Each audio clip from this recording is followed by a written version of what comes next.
Salut, c'est un post de Pascal Tréfingui qui est destiné avant tout à mes anciens étudiants de Reiki et de bouddhisme, à mes amis musulmans, à mes frères musulmans, qui m'interrogent parfois sur mes sources et sur l'existence d'un schéma simple qui permettrait de suivre ma pensée.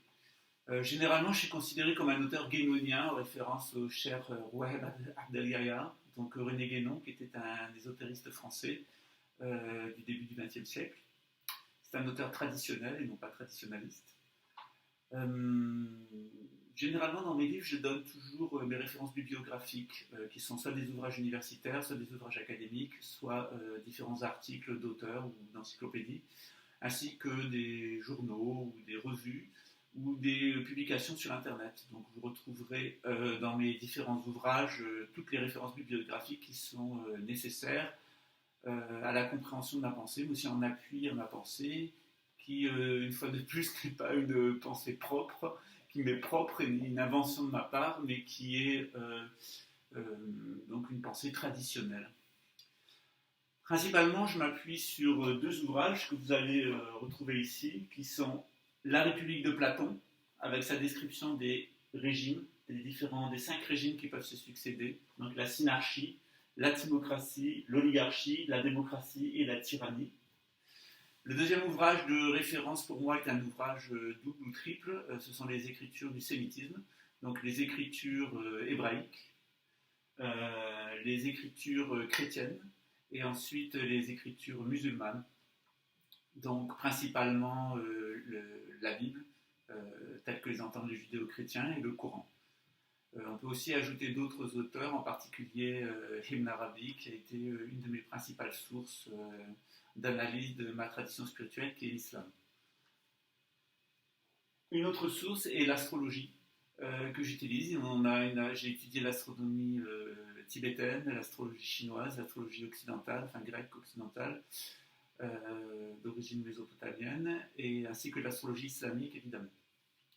Dans le cadre du judaïsme, je me suis intéressé plus particulièrement au lien entre la Kabbale juive et donc l'astrologie. Donc, si on veut suivre ma pensée, on peut utiliser donc ce schéma qui est en fait assez simple, énoncé par des auteurs particulièrement clairs. Donc, nous avons un ouvrage inspiré, des ouvrages inspirés, Bible et Coran, un penseur occidental, et puis quelque chose d'assez universel qui est l'astrologie. Donc je ne vais pas du tout détailler ce soir ces 3 éléments. Ce qu'il faut savoir, c'est que Platon dispose que lorsque les êtres humains sortent du nomadisme, en fait, ils vont être soumis à plusieurs types de régimes politiques. Le premier type de régime politique, qu'on appelle en islam le califat, ou dans la tradition chrétienne le Saint-Empire, ou dans la tradition juive le règne du roi, par exemple du roi David ou du roi Salomon. C'est une société parfaite de sédentaires qui permet qu'il y ait un représentant de la société face à Dieu, le monarque, et un représentant de Dieu face à la société, donc toujours le monarque. C'est ce que les Chinois appellent le mandat du ciel et le mandat des hommes, un double mandat, donc de représentation du ciel face à Dieu, à la divinité, et face aux hommes. Lorsque le système fonctionne, en fait, nous avons un échange d'influence entre le ciel et la terre qui permet une harmonisation et une paix totale que les Chinois appellent par exemple Tiantian. Donc, lorsque ce système se corrompt et ne fonctionne plus, donc c'est la fin du Saint-Empire romain germanique, par exemple, c'est la fin du califat islamique avec l'apparition de l'Empire ottoman. On s'aperçoit qu'il y a un autre type de régime politique qui apparaît, dit Platon, qui est la timocratie. Donc la timocratie, c'est le pouvoir qui est exercé par les clercs. Donc là, on a une rupture avec les influences du ciel et de la terre. Et on a une société qui est orientée sur la morale, notamment la morale religieuse. C'est ce qui se passe par exemple en Iran de nos jours. C'est ce qui s'est passé au Moyen-Âge lorsque l'Église catholique a voulu totalitariser la vie intellectuelle et spirituelle de l'Occident. Le régime qui succède ensuite et que nous connaissons bien, c'est le régime de l'oligarchie qui a généré en Europe nos États-nations. Donc ces États-nations sont menés par des oligarques, donc des grands propriétaires terriens. En France, c'était les Capétiens. Selon un cycle, en fait, qui va de toute façon amener, tout comme il y a eu une fin de l'autorité spirituelle de l'Église catholique, on a assisté à une fin des oligarchies, qui a été la fin des États-nations, qui a été portée par la démocratie. Démocratie qui avait une tendance universaliste. Donc cette démocratie n'est un régime qui est tout à fait pas la panacée universelle, puisque c'est la majorité qui fait loi. Or, lorsqu'on prend une assemblée de 100 personnes et qu'on énonce un certain nombre de sujets, la majorité sera toujours formée des incompétents. Donc c'est de l'incompétence moyenne, mais ce n'est pas de la compétence. Donc la compétence, elle est toujours détenue par une petite élite. Je vais vous donner un exemple. Je réunis 100 personnes autour de moi et je demande si quelqu'un sait faire de la plomberie et peut réparer ma plomberie. Évidemment, les gens qui en sont capables seront un nombre très restreint de ces 100 personnes. La majorité des gens auront une connaissance ou une ignorance moyenne de la plomberie et donc seront amenés à faire des fautes. Donc la démocratie est un système qui ne peut pas fonctionner et qui naturellement amène à la tyrannie. Donc la tyrannie va être une parodie de la synarchie, c'est-à-dire on ne va pas avoir un représentant des hommes face au ciel ou un représentant du ciel face aux hommes, on va avoir un homme qui ne se représente que lui-même.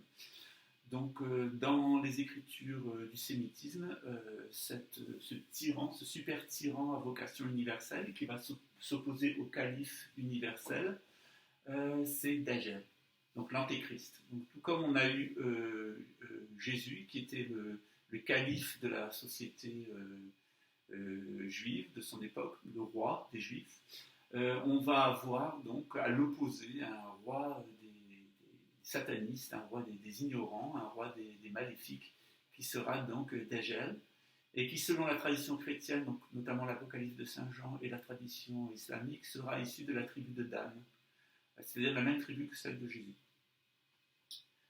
Voilà pour le cycle de dégénérescence. Comment ce cycle de dégénérescence s'est incarné à notre époque? En fait, on s'aperçoit que la fin de la synarchie, c'est la disparition du Saint-Empire romain germanique, qui va complètement disparaître et qui va être parodié de plusieurs façons, qui est parodié par l'Église catholique, d'abord, qui veut s'instaurer mandataire de Dieu sur terre. C'est la crise de la théocratie pontificale au XIe siècle qui amènera quelques siècles plus tard la crise des antipapes. Nous avons ensuite une tentative par l'oligarchie de créer son propre Saint-Empire, parodique de la même façon que l'Église catholique l'avait parodié, et ça donnera l'Empire napoléonien, par exemple, qui est une parodie du Saint-Empire romain germanique. Et puis on a une autre parodie qui est l'Union européenne, qui est une parodie démocratique du Saint-Empire, à peu près dans les mêmes lieux, avec la même sphère d'influence que celle de l'Empire carolingien. Donc ce cycle de dégénérescence continue. La théocratie est quelque chose d'assez intéressant parce que lorsque l'Église catholique dit qu'elle est l'empereur, qu'elle est le mandataire de Dieu sur terre et qu'elle représente tous les hommes face à Dieu, elle introduit une crise en fait intellectuelle dont la conséquence au final sera l'enfant sera en fait l'organisation des Nations Unies en fait, qui est une espèce d'église athée à vocation universelle qui va imposer ses dogmes et stériliser la vie intellectuelle en imposant sa vision du monde et sa vision de l'être humain. Donc, des différents organismes qui sont liés à l'ONU, comme l'UNESCO, le Fonds monétaire international, et toutes ces grandes organisations imposent une certaine vision de l'homme, qui est une vision purement matérialiste, qui en fait est, si on l'observe bien, sa mécanique avec ses fondateurs, ses modes de pensée, etc. Et en fait, au service du sionisme internationaliste, donc pas du nationalisme khazar qui entend poser sa capitale à Jérusalem, mais du sionisme internationaliste qui vise à faire un nouvel ordre mondial dont Israël serait l'État laïque d'Israël, l'État satanique khazar serait la capitale mondiale. Les États-nations suivent elles aussi un cycle de dégénérescence. Donc ces systèmes oligarchiques, au début ils apparaissent un peu comme un progrès, c'est la querelle des rois de France contre les papes, donc lorsque le pape est devenu abusif, le roi de France se rebelle contre lui, c'est la révolte de Philippe le Bel par exemple, Philippe IV de France contre l'autorité spirituelle de Rome, qui amènera le déménagement des papes en Avignon et la querelle des antipapes et les disputes avec l'empereur du Saint-Empire romain germanique. Dont le point de chute en fait sera le fascisme. Le fascisme est une parodie en fait ultime de l'oligarchie avant sa disparition. Pour la démocratie, qui est le cycle de dégénérescence suivant, le point de chute en fait sera le marxisme, avec les démocraties populaires qu'on a connues en Europe de l'Est et en Russie, dans d'autres pays d'Asie, qui en fait sont la dictature du peuple, c'est-à-dire des prolétaires, des ouvriers agricoles et des ouvriers des artisans, contre les oligarques, les timocrates et les représentants, les vestiges de la synarchie.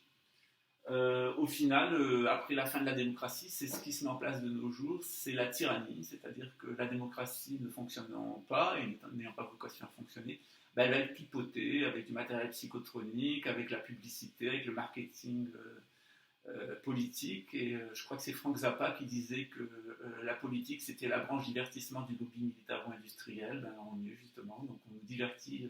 Le lobby militaro-industriel nous divertit à la télévision avec des hommes politiques qui sont des guignols de l'info. Au final, cette tyrannie, elle va avoir une proposition de tyrannie universelle qui engloberait toute la planète et qu'on appelle le nouvel ordre mondial et qui va s'opposer à une autre proposition de gouvernement mondial qui est le gouvernement mondial du calife, du dernier calife de l'islam, donc le Mahdi qui viendra pour universaliser l'islam en tant que religion synthétique mondiale. Donc ça ne sera pas l'islam tel qu'on le connaît de nos jours, mais ça sera une nouvelle évolution du prophétisme abrahamique qui amènera une tradition universelle dans laquelle il y aura évidemment l'islam et les autres religions, mais avec une domination de l'islam en tant que croyance dominante avec sa propre loi sociale et ses lois spirituelles. Voilà pour le point de Platon et comment on peut l'associer à la situation actuelle. Ensuite, il faut comprendre que la Bible et le Coran nous disent que Noé avait 3 fils. Sem, dont viennent les Sémites, Japheth et Cham. Donc les descendants de Sem, ce sont les Hébreux, principalement, et les Arabes. Les Hébreux et les Arabes, donc, sont des Sémites, mais aussi donc, les Sémites, c'est surtout un groupe linguistique, avant d'être un groupe racial, sont des descendants de Sem qui ont une certaine langue, qui sont les langues sémitiques, dans lesquelles on peut aussi classer le latin, qui est une langue, malgré ce que disent les linguistes, c'est tout de même une langue sémitique. D'ailleurs, on voit tout à fait dans la formation des lettres le lien entre les lettres hébraïques et les lettres latines, ainsi que les lettres de l'écriture arabe. Donc Sem, c'est le fils béni de Noé, par lequel va se développer un prophétisme, le prophétisme abrahamique. Abraham est un sémite, Jésus est un sémite, Mahomet, la paix sur lui, est un sémite, Mahdi sera un sémite, qui vont donc nous donner un certain nombre de révélations spirituelles qui nous permettent de vivre une relation d'harmonie avec notre Créateur et avec la nature, les animaux et avec le reste de l'humanité. Donc Sem, il est le béni.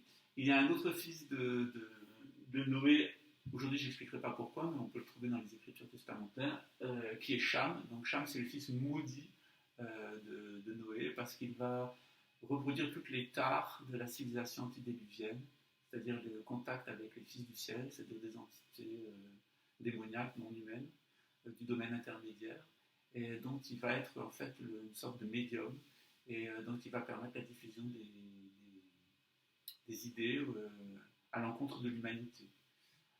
Cham donc est destiné, selon la Bible, à rester esclave de ses 2 frères, Sem et Japheth, et ne jamais accéder à aucune des fonctions.